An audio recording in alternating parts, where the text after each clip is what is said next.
질의는 검찰 독재 정치탄압대책위원회 의원님들.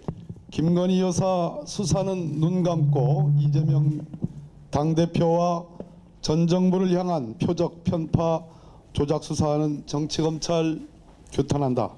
검찰은 지난 10일 헌정사상 최초로 현직 제1야당 대표를 소환하는 데 이어 또다시 이틀간에 걸친 소환 일정을 언론에 공개했다. 대장동 일당의 바뀌어버리고 모순된 진술에 기초하며 녹취록이 가리키는 진실과 다르게 올가매는 이재명 대표에 대한 혐의는 도저히 수긍할 수 없다. 정영학 녹취록에 나오는 50억 클럽과 검찰 법원 고위직 언론인들이 비리는 아예 검찰의 관심조차도 못 끌고 있다. 오로지 선거에 패배한 정적을 죽이려고 윤석열 검찰이 혈안이 되어 있는 것 아닌가.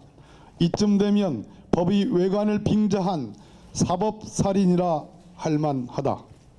전 정부 인사와 야당 인사에 대한 정치 탄압 수사는 전방위적 무차별적으로 진행되는 것과 달리 윤석열 대통령 일가에 대한 수사는 면죄부로 일관하고 있다. 민주당 이재명 대표를 둘러싼 관계자들의 압수수색이 220사건여인 반면 김건희 여사 관련된 압수수색은 2022년 10월 기준 단 한 건도 없다. 한 사람을 죽이기 위하여 수십 명의 특수부 검사들을 동원하고 중계를 방불케 하는 피의사실 공표와 공무상 비밀 누설이 다반사인 검찰 독재의 민낯을 우리는 똑똑히 보고 있다. 윤석열 정부의 공정과 상식은 이미 지난 대선 기간의 유물이 되어버렸고 검찰은 친윤 검사를 조직으로 사조직화된 지 오래이다. 12월 2일 도이치모터스 사건 공판에서는 김건희 여사가 주가 조작 선수들의 요구에 따라 직접 도이치모터스 주식 매도 주문을 넣는 등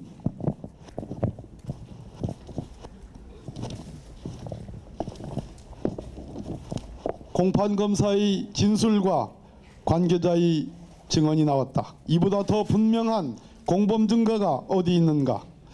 12월 19일 고발사주 재판에서는 정치검사들이 앞장서서 조직적으로 증거를 인멸하고 감찰과 수사를 방해한 것으로 보이는 자료들이 제시되었다. 고발사주 사건 보도가 나온 날 대검 수정관실은 불과 2주 전에 지급받아 사용하던 새 PC 25대의 하드디스크를 포맷한 사실이 뒤늦게 드러났다. 검찰 출신 김웅 의원이 불기소 근거를 만들어내기 위해 수사보고서를 허위로 작성했다고 볼 수 있는 증언이 검찰 수사관으로부터 나왔다. 분명한 윤검 무죄, 무검 유죄이다. 도대체 검찰은 고발사주 사건에서 무엇을 감추고 싶었던 것일까? 김건희 여사가 깊이 연루된 도이치모터스 사건의 진실과 한동훈 장관이 연루된 의심을 받았던 검언유착 사건의 진실을 가리려 한 것 아닌가. 진실은 가리고 싶어도 언젠가는 드러나기 마련이다.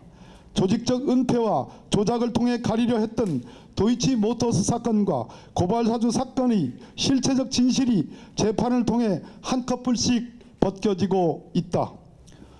검찰 권력은 국민이 준 것이다. 영원할 것 같았던 군사 독재 정권도 막을 내렸다. 검찰 독재가 계속되면 전 국민적 저항운동이 필연이라는 점을 경고한다. 2023년 1월 17일 더불어민주당 검찰 독재 정치 탄압 대책위원회 도이치모터스 주가 조작 진상조사 TF 원내대표단 법사위원 일동